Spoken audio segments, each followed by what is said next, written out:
It would allow the violation of the Conflict of Interest Act. It would prevent citizens from seeking documents under the Access to Information Act, the Extractive Sector Transparency Measures Act, and there's a number of acts that could be violated at the prerogative of the minister. Was that a question, or you want me to comment on that?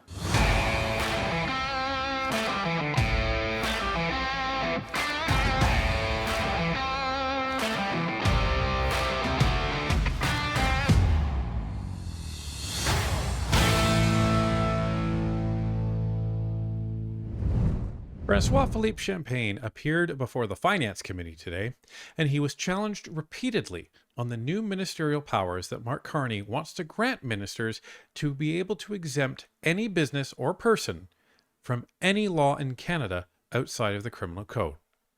And it wasn't pretty. Let's take a look. I will now turn to Mr. Halan for 6 minutes, please. Thank you, Chair. Minister, in Division 5, Part 5, your government is once again asking for unprecedented powers to be able to exempt any entity or company from any law or regulation in Canada with the exception of the Criminal Code. Would this include the Conflict of Interest Act? Yes or no? Well, I think you're referring to something which is called the regulatory sandboxes, and I just want to bring that to the committee's attention. You know, Minister, I'm not asking what it is or why it's there. This is very concerning. If this is passed, would that exempt any entity determined by the Prime Minister or any minister to exempt a company or an individual from the Conflict of Interest Act in Canada, yes or no? Madam Chair, I was just trying to provide background. You know, Canada is catching up, I would say, with other OECD Minister, countries and the G7. This is a very concerning fact that's inside the budget. Would, after these powers are granted to a Prime Minister or Minister, would they be allowed to exempt a company or an individual to be exempt from Canada's law, which is the Conflict of Interest Act, yes or no? Well, I was just trying to say, Madam Chair, that regulatory sandboxes is a tool that has been requested by... Point of order, Madam Chair. Mr. Fragiskatos? It will be a very long meeting, Madam Chair, if we don't hear the answers. The question's being asked, but we're not able to hear the answers. Thank you, Mr. Fragiskatos. That's not a point of order. Mr. The Minister refuses to answer because this would give unprecedented powers once again to this government. And Canadians are worried. In fact, even the Toronto Star, a non-conservative friendly paper, has written about this. That's how concerning this is. Would this being passed give the Prime Minister or any minister in the government exempt to any company or individual from the Conflict of Interest Act, yes or no? Madam Chair, I know some colleagues are more interested in the questions than the answer. But let me try to inform Canadians. Regulatory sandboxes are a tool which are very well used by OECD country, the G7, and actually, I would say, Madam Chair, Canada is catching up. Does it include the Conflict of Interest Act being exempt, yes or no? Madam Chair, as I was saying, Canada is catching up, and the Minister, Canadian... I'll take that as a yes, and that's very concerning. It's interesting because we talked about this exact problem in our video yesterday. This actually happened just a couple hours ago, where Gaslight is challenging Champagne on this exact issue. And we brought this up on our video yesterday. The fact that this would exempt Brookfield from the Conflict of Interest Act. So now it no longer applies. And the fact that Gaslight is going right after Champagne on this, I think is very, very interesting. And I also think it's very revealing, as he said at the end, I'll take your answer as a yes, that he will not respond to the question because it's an uncomfortable response. Now, if we just took Champagne at his word, and let's just assume that he's just kind of ignorant to this, I could accept an answer like this where he said, you know what, that's a really good question. I think that is concerning and maybe we should actually look at that. Thank you for raising that. I'm going to recommend that that the committee look at that and provide an amendment that would deal with that. At least, that would be something like, okay, you know what? Fair point. Good job bringing that up. Let's make a change so that is actually dealt with in the law. But no, nothing like that. And he comes across as knowing darn well exactly what it means, because otherwise, why would it even be in there in the first place? It's a horrendous abuse of power, and it's a horrendous introduction into Canadian law. And for Liberals watching, just ask the question: would you be comfortable with any Conservative minister having the same power? My guess is probably not, and you would be justified in having that same concern. And this is the thing with legislation. You have to look at all legislation in terms of the whole possibility of what that legislation could be used for, not what you think is most likely. So I'm going to give an example to you. And again, I'm just asking if you can give me a yes or no. If a company like Brookfield has been looking to get a contract from either the Prime Minister or any minister in the government, would they be exempt from the Conflict of Interest Act, knowing very well of the Prime Minister's declared conflict of interest after this passes, yes or no? Madam Chair, I'm sure the business people who are watching this morning are a bit surprised. Everyone thought in this country that the Conservative would be business friendly.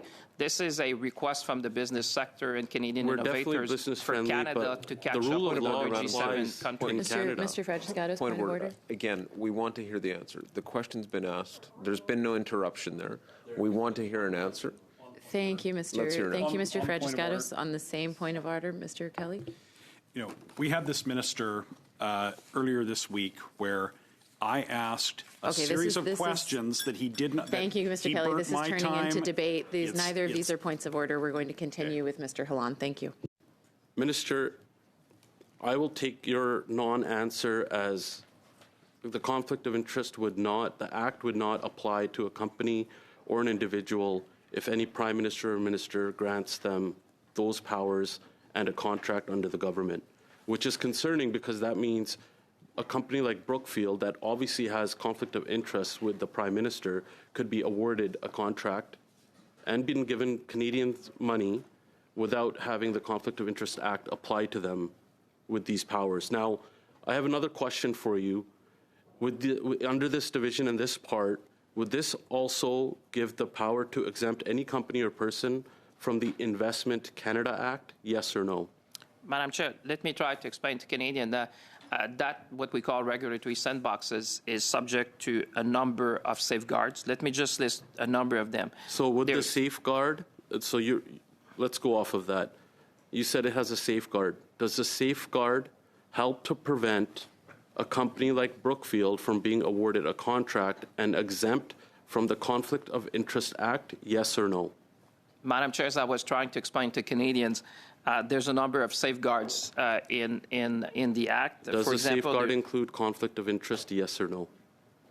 Madam Chair, as I said, I feel there's some who are more interested in the questions than the answer, but Canadians, I think, would rather hear the answer sometime. Minister, this is very concerning that you can't answer this. Jazz Salon knows very well what the legislation implies. He's asking these questions like this way to illustrate the indictment of the legislation and therefore the cabinet and the ministers who supported it to be written in the first place, which is Champagne and Carney and all the rest of them.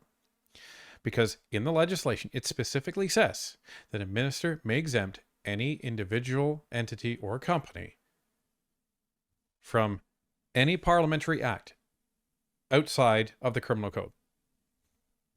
That's what it says. So he knows darn well it applies to the Investment Act. He knows darn well it applies to the Conflict of Interest Act. He knows darn well it applies to any of the acts.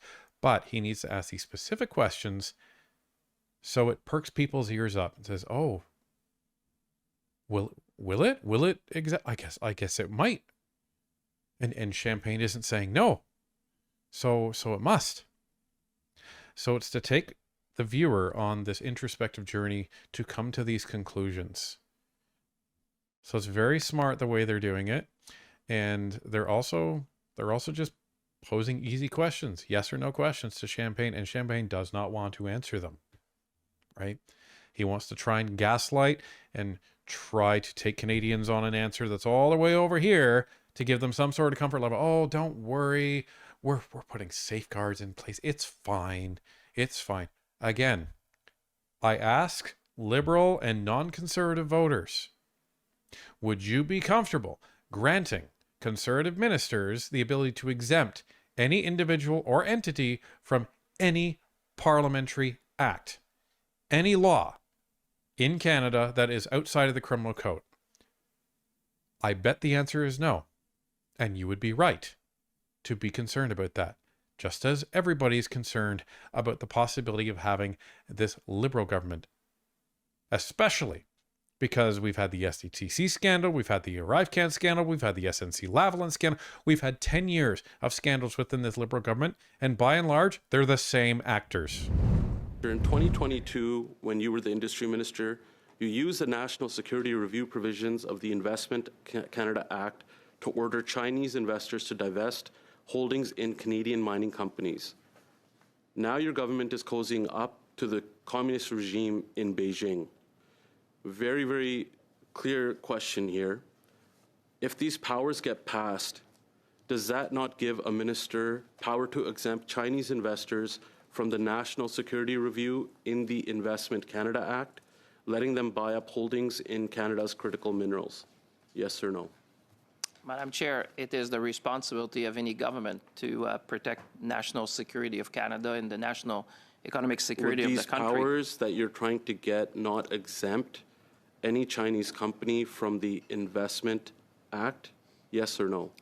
Madam Chair, let me go back to the limitation that are included. And again, Canadians would be surprised because what the Conservatives are trying to portray is an instrument that is being used by about every G7 country and every OECD country in the world, because innovators want to have sandboxes, but you need to have guardrails and safeguards. That's why in the Act it provides for limits, time limits for the exemption. The exemption needs to be in the public interest. It needs requiring to protect public health, public safety, and the environment. Okay, BS. That's not what it says. It's not what it says at all. What it says is the minister has to believe it's in the public interest. It doesn't say it has to be in the public interest. It's only what the minister believes. And that's a very critical distinction. And when you're looking at laws and you are pinning it down to, well, it's as long as someone believes this, as long as the minister believes this, well, then that's it. There's actually no penalty if it's actually not in the public interest, yet the minister awards it. There's nothing. It's like, oh, well, you know, there's sandboxes for innovate. That's not what this is about. Oh, well, you know, there's time limits. 3 years. Where are you going to be in 3 years, Champagne? Where's Carney going to be in 3 years? Probably not in government. Holy. And I would say, Madam Chair, I would probably suggest to the Conservatives to talk to business innovators in the country who have demanded an expansion of the regulatory sandbox in the country in order to be able to innovate like other not once, countries Minister, of the have G7. you said anything about not having the Conflict of Interest Act or the Investment Canada Act exempt at all from after these powers are granted? That's very, very concerning. I hope you can see why Canadians are concerned about this specific provision being passed by you.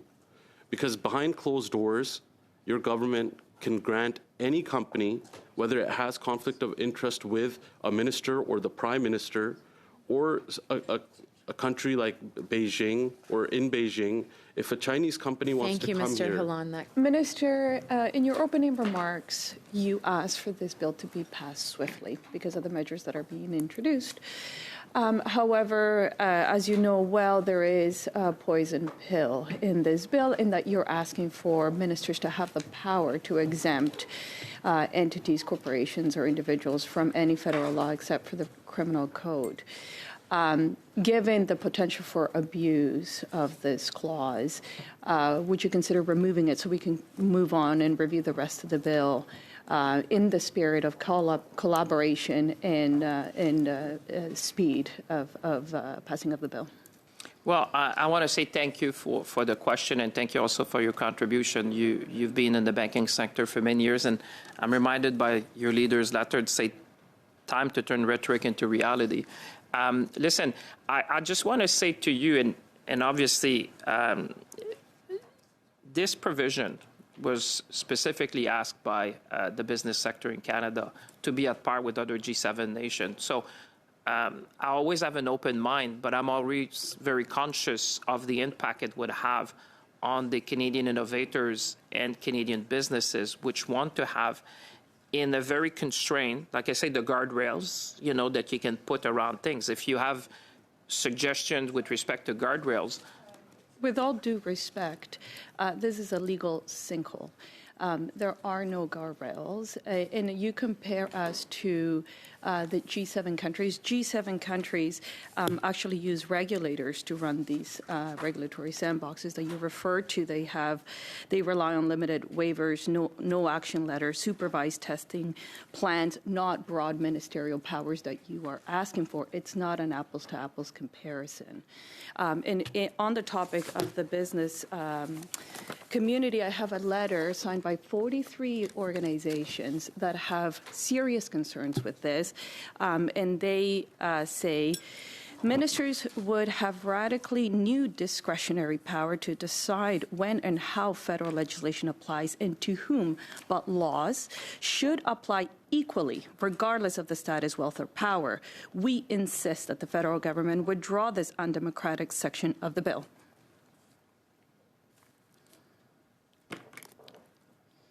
Was that a question, or you want me to comment on that? Comment on that. Comment. Well, listen, I would just say there are clear time limits.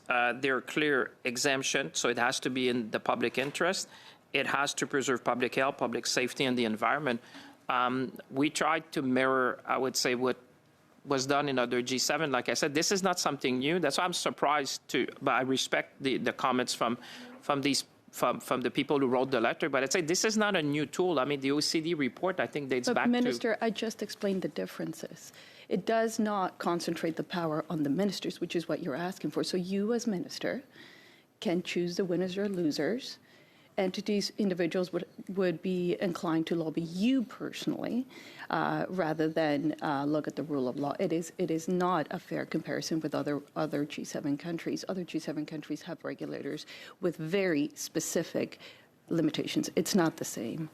So with this provision, this is why it is called the King Henry VIII provision. So would you remove it because it has the potential of abuse?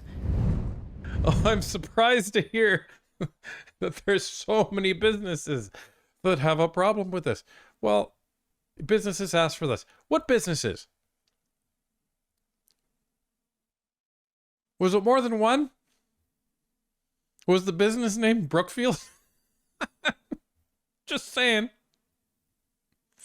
Oh, the businesses, they asked to give ministers the ability to completely circumvent Canadian law. When you phrase it like that, because that's how this is, it sounds just as stupid as it actually is, folks. This is what Champagne wants you to believe. Oh, well, we're mirroring different... she just explained that it's completely different. And this is not in the same ballpark whatsoever. So good on Kobina for staying very calm and bringing the receipts, knowing what he'd say. Set of guardrails. If you think of other guardrails that you think would be in the public interest, we're always looking at issues in order to move forward. With an open mind. I'm also... So, Minister, just to outline some of the risks, it would allow the violation of the conflict of interest Act. It would prevent citizens from seeking documents under the Access to Information Act, the Extractive Sector Transparency Measures Act, and there's a number of acts that could be violated at the prerogative of the minister. How is that reasonable? Well, I would say I was just about to say, if you have suggestions with respect to guardrails, because I'm mindful of the people who wrote the letter and I respect their view. I'm also mindful of all the innovators and even the Council of Canadian Innovators who may have a view with respect to what I'm trying to achieve. And I'll be very transparent with you, as I should be in front of this committee. I'm trying to put Canadian innovators at par with other G7s so that we foster innovation in the country and don't hamper that. But I'm open-minded if you have any thoughts. We will continue. Love it. Here's just some of the risks. And those are frightening. Frightening exclusions. And you wouldn't be able to do anything. At all. And never mind the fact that this exemption can be extended. That's frightening as well. And Champagne's trying to say, well, you know, I'm trying to do this for the innovators.